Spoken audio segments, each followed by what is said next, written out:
بسم الله الرحمن الرحیم.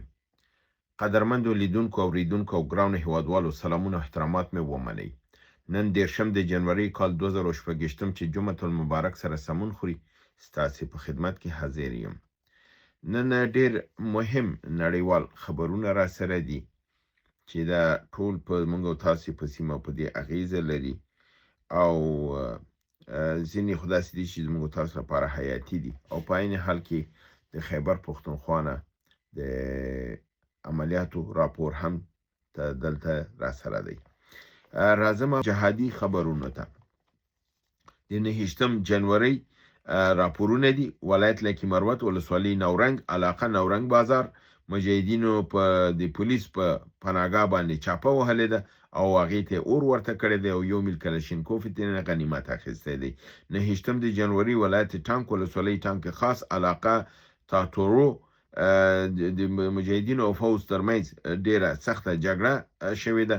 د مجاهدینو فوز محاصره کړی دی، تلفات ورته اړولي دي او حکومت د هلیکوپټرو په ذریعه باندې خپل مړي او ټپیان د هغې ځای نه اوچت کړي دي.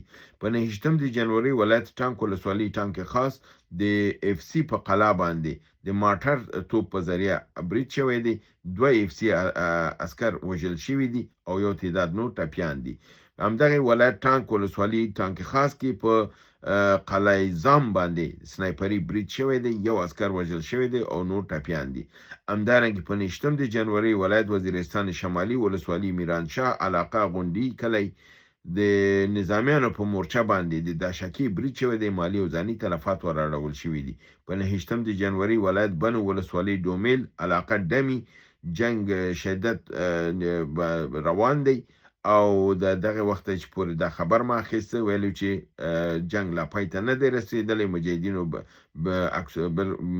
عکس العمل ښودلی دی او په د مقابل کې تلفات د جانبینو شته دی، مګر د تلفاتو راپور لا نه دی راسول شوی ځکه چې جنگ روانو. ولایت وزیرستان جنوبي ولسوالۍ مکین د بازار په منطقه کې پولیس مصروف د نوي پوستې جوړولو چې مجاهدینو په باندې برید وکړ. یو تعداد وژلي دي، صحیح زخمیان کړي دي او یعنی د ټپیانو د مړو تعداد 3 دی او د ټپیانو تعداد معلوم نه دی او نور تښتېدلي دي. همدارنګه په 9 د جنوري ډیره اسماعیل خان ولسوالۍ کلاچي مجاهدینو د اردو باندې سنایپري برید کړی دی چې یو امنیتي کامره ویجاړه کړلی شوې ده. دا د نن ورځې خبرونه.